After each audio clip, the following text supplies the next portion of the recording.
resource and it involves HR plus equipment. They no longer call it HR, you know, because it used to be called HR. Eh? Because they use HR is only focusing on human and skills. This one is also focusing on equipments. You plan for equipments and you also plan for human. It's a resource. Resource can be equipment, can be people. Yes, that's why they call it resource management. There's also processes. The thing is for us to go through the processes that are involved in you producing HR, or we call it resource management plan. Okay. For you to draw up a resource management plan, please, you must make sure that you go through the there are six, you can see processes. Bye-bye. There are 6 processes involved, and we'll go deeper into each of the processes. But the first one is where you plan for resource management plan, you know, resource management. And this process is the process of defining where you do estimation, how you're going to acquire. It's just the how.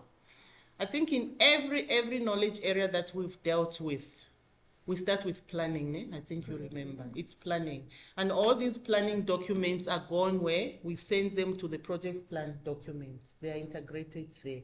So this resource project management plan will go to the main project management plan document under integration when you integrate. So it will be produced, but it will be integrated with the other project management documents. And all the project management plans are on how it will be done. It just answers the word how. So this resource management plan is answering how you are going to estimate, to acquire, to manage, to utilize physical and team resources. Physical resources, we know it's equipment that you can touch, or people, how you can acquire people, with what skills, which people work on this activity. Are we looking for electricians? What level of competence do we need? You know, it's all those things. So it will be talked about on the planning. So once you plan for resource management, I'll go into inputs and techniques later on. The next, second process under resource management is estimates. You have to estimate all the activity resources. Activity resources meaning you have to estimate how many people you need per activity, or how many equipments do you need, what type of equipment, how much will it cost, you know, you just estimate. So the process of estimating team resources and the type and quantities of material, equipment and supplies necessary to perform project work. That's number 2. Okay, remember that when we come to estimating activity resources, we use the resource management plan document as the input, because it's an output in the previous process. It's going to be the input that you're going to use for you to process this activity resource. You need it. Then once the activity resource has been estimated or has been estimated, you go into acquiring now. You estimate now, you need to bring the people in. You already estimated how many people we need for digging the trench, how many people we need for painting, how many work here. You already have a good number, okay, per your plan. Then now you have to acquire after estimation. Acquire is now you either recruit, you do the interviews and stuff. So under acquiring resources is the process of obtaining the team members or the facilities, the equipment, materials, suppliers, and all other resources that are necessary to complete the project, because you've planned for them. After you've planned for them, you estimated how many and what type or what kind. What type of people, what skills level, what equipment do we need, with what, amount of power, whatever, if it's using electricity, you have to estimate. And later on, you have to acquire. You start ordering, if it's equipment, or buying. If it's people, you start doing what? Recruitment. So once you acquire resources, the next thing is you have to develop.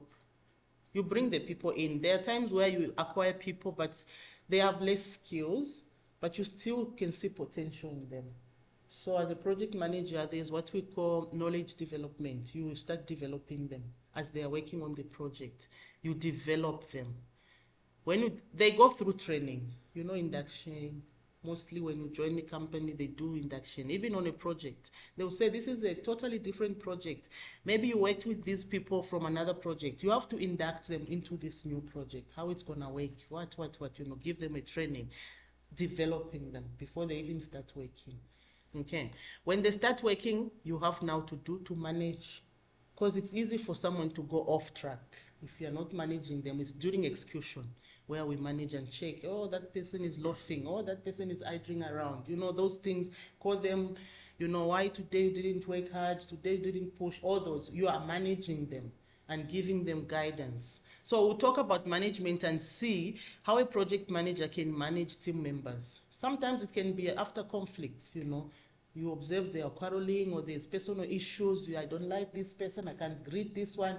So you observe that there's issues between team members. So I think as a project manager, you need to have a skill of resolving the issues and how you, Will it also not be in a state of where you will look at your team members and some people will do better in certain things and other people will do less better in that. So you use your people who are doing much better in certain activities and put let's say combine. Some you will put under them kind of. Yeah, that is knowledge transfer or skills transfer. But we don't tell them we are doing that to transfer knowledge. Indirectly, you know what you're doing. Just say today, Mr. So you're not working in this team. Tomorrow I want you to work with this group here. You won't ask why. No, I just want you to guide them there. You won't know that you're taking the knowledge or you've already taught the other to learn from him because he knows better. That's on management as well. And then we do what we call performance appraisals. When you are managing the team, you do performance appraisals. Where you see somebody is just lagging behind, you need to arrange a P or a performance appraisal, key performance indicators. Call them to the office and talk to them. If you developed, or how do you think we can help you? Maybe upskill or learn more, interact with team members. That is under management. So it's not only solving for problems, but give them feedback on the work performance. And then, if it means they have to be rewarded, it's at management, at that process level, where you give them rewards. Oh, you worked very well. Keep it up. You know what? You're going to get a bonus of this, but don't share. They usually do those things where they tell you. Keep all of you and say don't share. I tell you. And then at the end of the year, they don't. No, they can't promise you. If he says it's going to give you a bonus, he must give you a bonus. They know why, unless they are just liars. But for you to cover yourself, just tell him to sign or write something. Not black and white. Because bonus is not compulsory. It's not for everyone. They reward people that have worked very hard. And for sure, you can't be biased.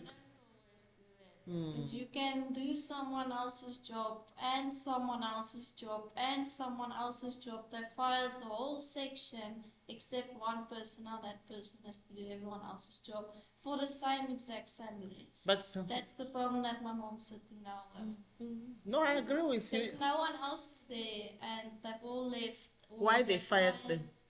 Because personal issues. You are learning to have good traits as a project manager. I don't think that's nice to just fire people for no reason. Those are bad traits. As a project manager, you need to be in between, You shouldn't favor other people. You just have to be acting neutral. I know it's not easy, but many project managers are acting in favor of others due to personal issues. Maybe you find that person, she thinks she's educated. She thinks she knows more than me, especially that part of education. You find the team members, they're educated more than you. You're just a project manager through experience, no paper. You understand? The other one is PhD in project management, and then is under you. You're already intimidated, and in the end, it creates that friction.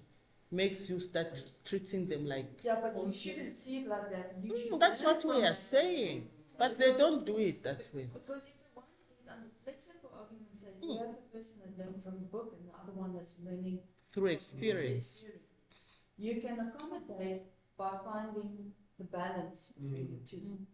And you can work together. But it's difficult. I was once in that situation. Where you were intimidated? No, I was not intimidated. I was actually working with the engineer. But the experience that I got was more than him. Was more than her. So how was the treatment? How was the treatment? You see, if it's a her, then it's a It's worse. Like, you see, the problem was, I never had a problem. You see, like what you were saying, like I used to work as a site manager. Tell me. Something quickly. After you manage the team, we were busy saying how you can resolve issues and also doing the performance appraisals where you can reward or do punishment. If they are wrong, you do penalties and all those things. Then you control the resources, the process of ensuring that the physical resources assigned and allocated to the project are available as planned. Okay, as well as monitoring the planned versus the actual on the resources, as performing corrective action is necessary. It's just to see that are the people working as we planned? Is this task having the same number of people we planned? Or maybe they are not working, that's when we reshuffle, you know, we can do reshuffling and maybe adding more resources. Remember about that crashing we talked about?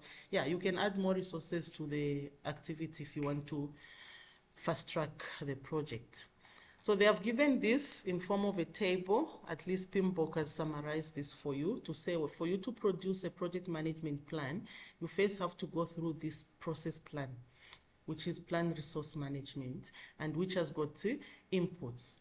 You can't produce the document here before you understand what is the supportive tool to use or input to use for you to draw up this document. So we need a project charter. We know a project charter is the first paper you produce. And then you do a management plan, you use it, project management plan, project documents, any other documents, enterprise environmental factors. We've talked about these. Most of them are inputs, you can see. Why enterprise environmental factors are inputs? Because we go to internet for anything. Every time you Google on internet, you need to know where we are standing. How is the economic status? What are the publications? That is enterprise. Yes. Oh. What's the status of? Yeah, are they using metric or are they using imperial? You know, we must know all that. So you go to internet. Internet will have a lot of things, and the government policies and procedures and documents, you use them on internet. Even on how much you charge people, because where you plan for resource management, that's where we come into now labor relations, the way it's saying we must know all those documents for labor. It's on internet. We call that enterprise environmental factors. Yeah. What's the rate per person when he's working on this project? How do you charge these wages? And, you know, also sorts of things that are found on the internet. Then organization process asset will depend on the company you're working for, what documents or templates they're using.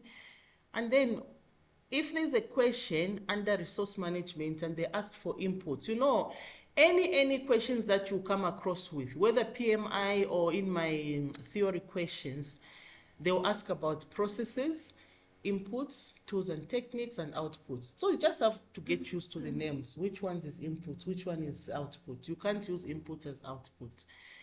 Then there's tools and techniques. You can't use inputs as tools and techniques, but inputs can be outputs, because you can have an output here, it will be input on the other side. Correct, yeah. But it can't be input and then tools and techniques. Tools, it's just the skill, the techniques are the skills you're using or you're applying as a project manager. Mostly it goes with your experience. If you're experienced, you can draw up this project resource plan fast, because you've done it so many times.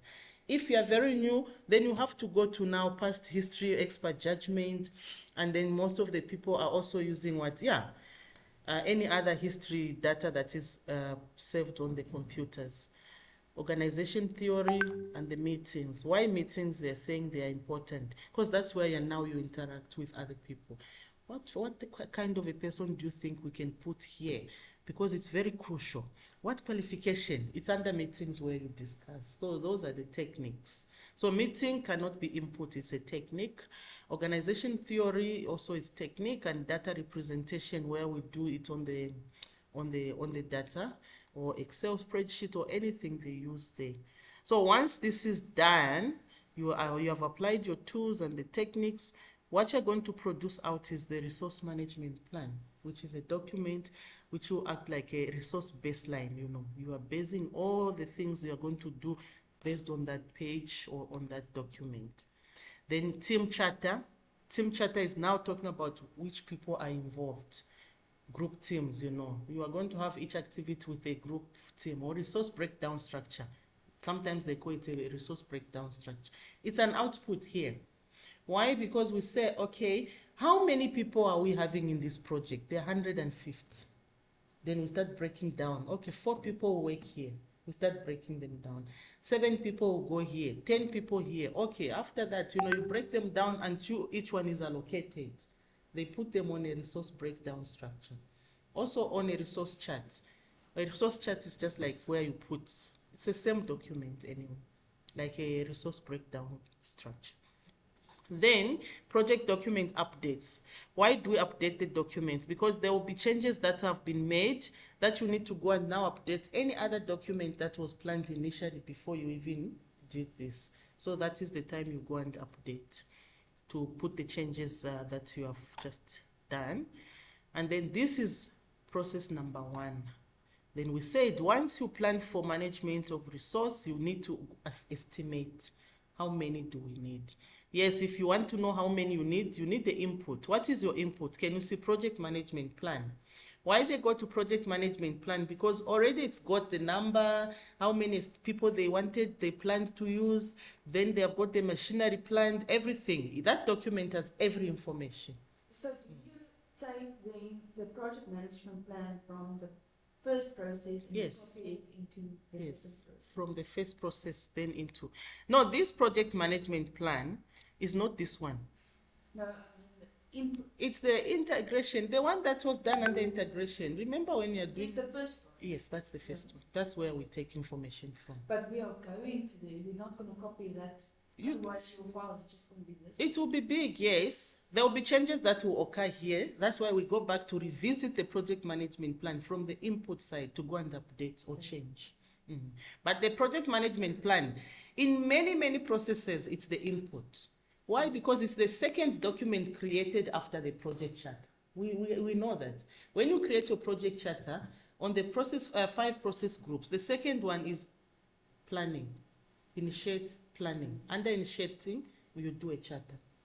A charter is a brief spec, just authorizing you to run the project. But on a charter, there is also information of stakeholders, all those things, and estimates. Most of the things that are on a charter are not real figures. Most of them are estimations. But we work with these estimations to do a real project management plan. And that project management plan is now going to integrate with whatever this one that you produce here. That's why they say it integrates all the plans. And they can run at the same time. While this is being produced, the planning is taking place. Then they take this, they put it on the main project management plan. If the project management plan is already been prepared, then you take information here to go and do the resource planning. Because what was there, maybe it was not final. So you have to integrate. All right. Yes.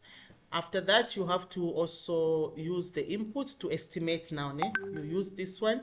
Then you use your project documents, enterprise again, and organization. All these will always be inputs.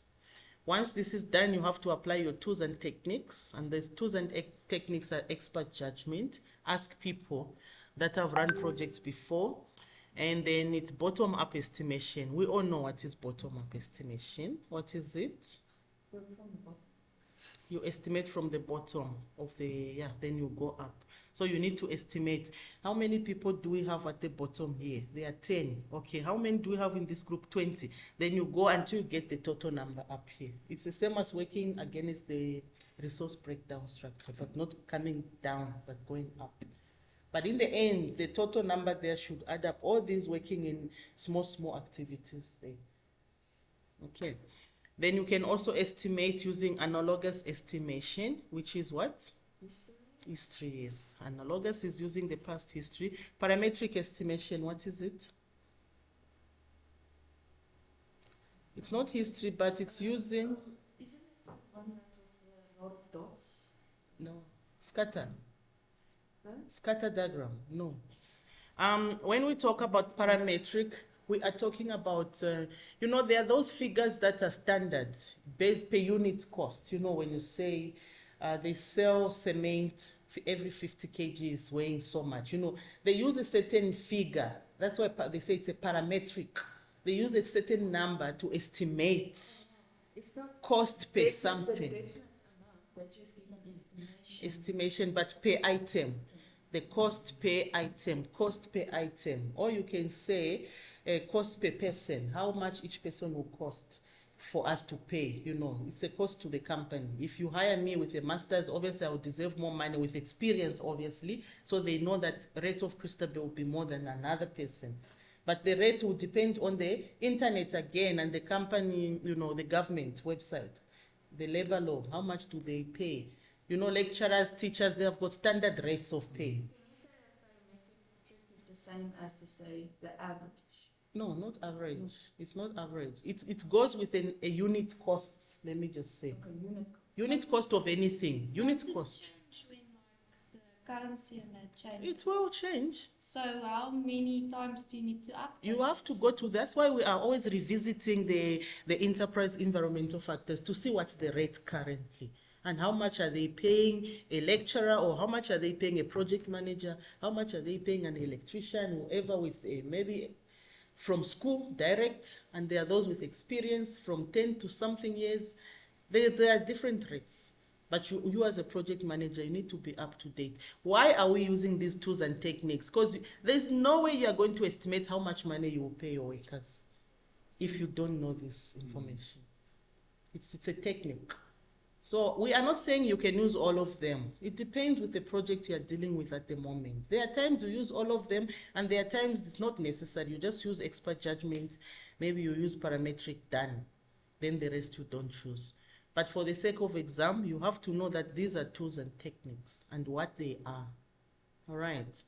And then there's project management. Data analysis is where now you analyze the data, also from the website. Project management information system.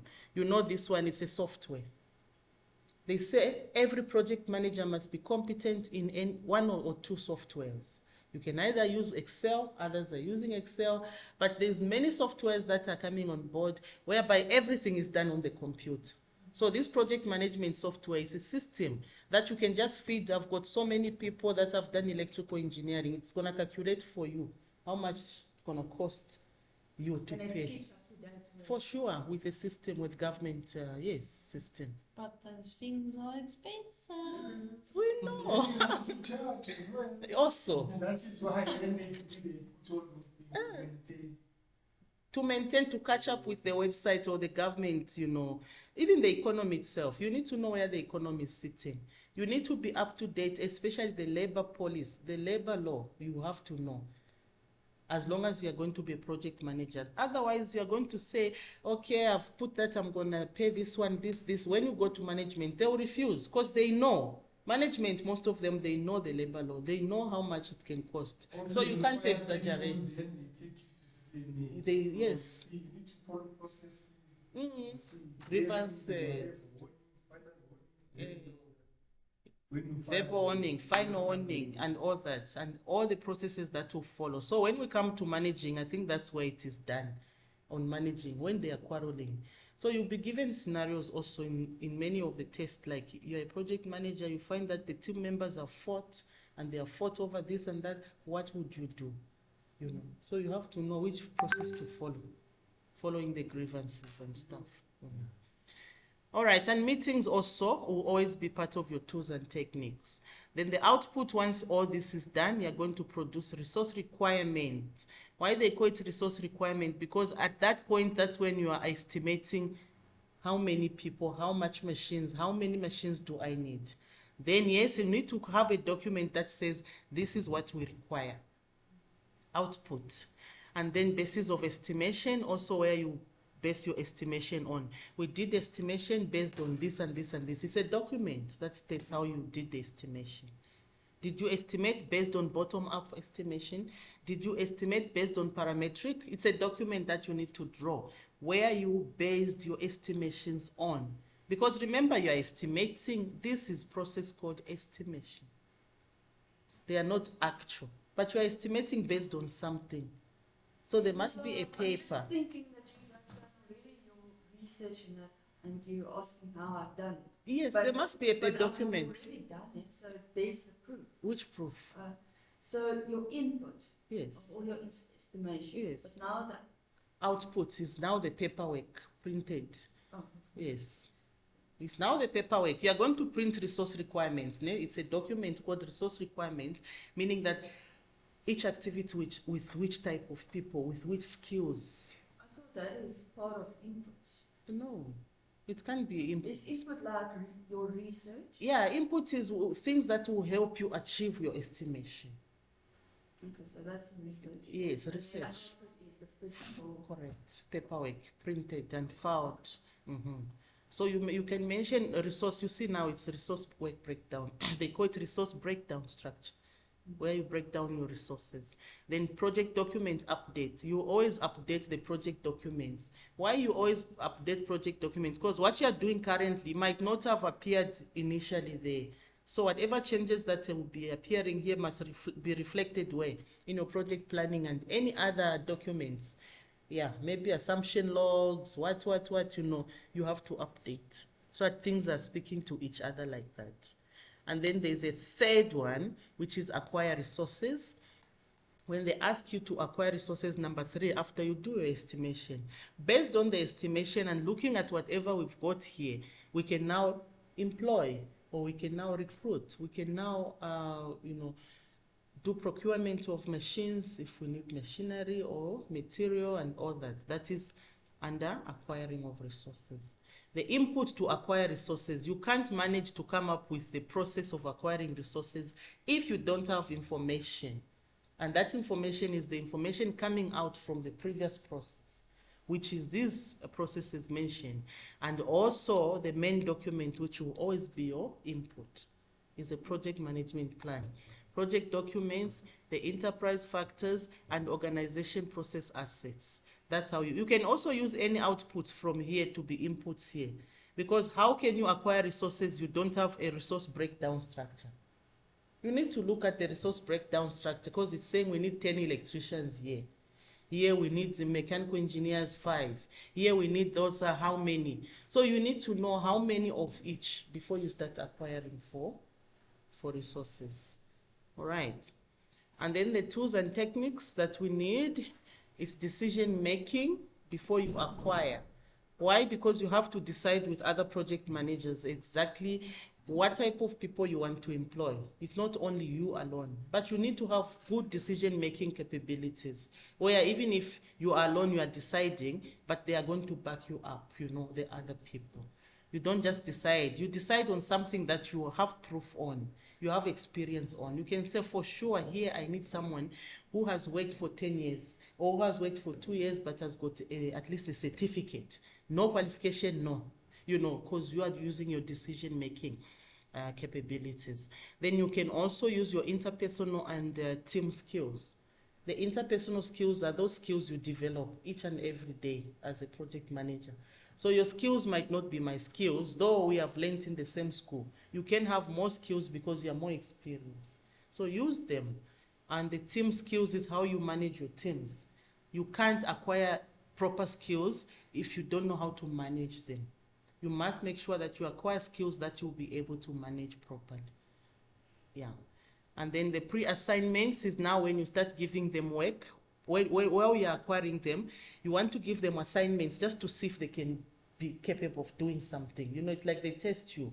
Can you be able to paint at yes? Okay, I want you to paint this portion for. It's those pre-assignments just to test if people can really be competent in that specific activity.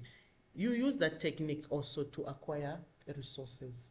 I think you see people when going for interviews, are you able to draw an AutoCAD? Yes. Please, can you draw this drawing for me I'm giving you 30 minutes. It's just a pre-assignment before I can acquire you. Then you give them a test. All right. And then virtual teams where you can discuss online and do everything online. You can acquire team members via virtual meetings or online instead of just face-to-face.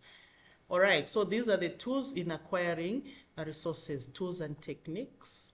And then the outputs, once you do all these processes, is to give out physical resource assignments. Now, physically, you are assigning them.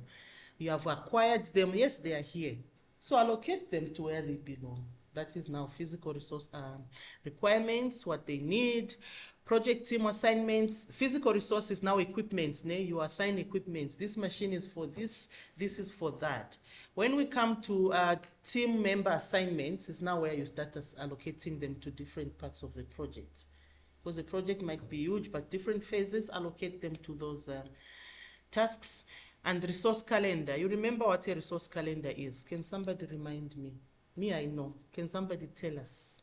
Resource calendar is like meaning when you want to hire something, when you need it, so that you put it on your calendar. Let's say, for example, you will require a code reading machine for doing something. So on that date, when you reach that area, so that you don't waste money and hire it before the time comes. You see? Correct.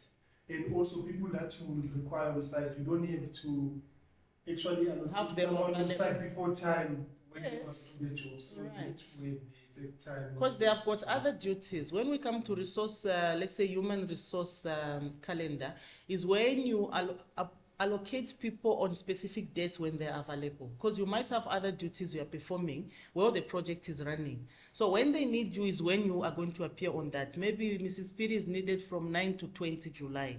The other dates she's busy. So you can't allocate me on other dates. Look at the calendar according to how it was planned. When we come to physical resource calendar, it's now the equipment, the way it's saying you can't just go and, hire a machine that you don't know whether it's there or not. You have to look at the calendar because it's been allocated. And also the other problem that I've seen, guys, they will bring guys on site before time. And remember, you need to bring those guys sitting there. The change request, any changes that will take place, you have to update your change request. All right. Project management plan updates. Obviously, we have to update the project management plan, project document updates, enterprise environmental factor updates, company documents. These are enterprise environmental factors. You have to update them. Maybe in the company documents, they don't have specific people with specific skills, but because you are running this project, it's a new project, it has enhanced you to bring new people with new skills. You need to update their company enterprise resource updates because there are people now. We don't have electricians. When we look in there, now we have electricians. Update due to your project because a project can bring new skills that have not existed in the company before. It's like getting a client whereby they use Revit, they don't use And AutoCAD. imagine, it's a So new now client. you need to get the person who specializes with Revit and also the software. It's a new resource. Very true. And lastly, organization process assets updates. That is, you have to update organization process assets. Anything that you might have documents that belong to the government, like the way he's talking of labor requirements. Many companies, especially HR, there's no you can go to HR office without those labor policies. They have a labor policy document. What are the stages they follow for grievances and blah, blah, blah, It's a standard operating procedure, but it's to do with the government. So if there's any changes, yes, they're going to update, but within the company. Does not mean that they are updating for the entire country, no, for the company. Because yes, we have this document and the government gazette. Whatever we change, we update if there's any changes. Or whatever the government changes, we also update in our system because we have a copy of organization process assets. So it's just to be always, alert if there's any changes. Like the way she said, exchange rate. You also have to know you're exporting tools or items to another country or you're importing. Are you importing on ISO standards? Is it on imperial metric? It's all those things. And then you update all your documents. So when I meet you next week, we'll be finishing up. So we have just covered 3 steps, 3 processes. And for sure, this is a summary. If you go through the textbook, you go and see that they have explained in detail under each. Let me just go to this 9.1, plan resource management. They're explaining what it is. So read through the inputs, tools, techniques, outputs, and then they have broken down into this. You can see plan resource management, what tools you need, inputs, charter, project management, plan, documents, given out 2 documents, and that. So each of them, please have time to read through. This is plan resource management. Then they're explaining what's a charter and why we use a charter as input. You see, because the project charter provides high-level project description and requirements. It also has the key stakeholder lists and summary milestones and pre-approved financial resource that may influence the resource management of the project. That's why we need it. It's simple as that. Project management plan. Also, why do you need a project management plan? Because project management plan components include quality management plan and scope baseline. So under quality, it describes the quality of people you need. It will define, when we say quality, it's the skills of people you want. So the quality management plan helps to define the level of resources that will be required to achieve and maintain the defined level of quality and to achieve the metrics for the project. That's why you revisit. Then the scope. The scope baseline identifies the deliverables that drive the type and quantities of resources. Scope tells you that how many we need. So when you are doing the resource planning, visit the scope, because the scope, you can't exceed the number specified in the scope. Yes. And where do we get the scope? It's on the project plan document there. All right. OMM manuals coming? What's that? Operating and maintenance manuals. Where do you put that in? It's the company resource. Those resource. It's not company. Let's say for organization, like these robots. So at the end of the project, the supplier will give you an operating and maintenance manual. Yeah. Where does that documentation? It fall falls under, you saw the input enterprise, this one. Organization process asset, because you keep it as a company document. Yes, it is yours now. Yes. We can't say it's enterprise environmental factor. No, it's not for the government. It's yours now. It's a personal thing. Yes, for the company. All right, then I'll see you next week. And these assignments, please make sure you attend to them.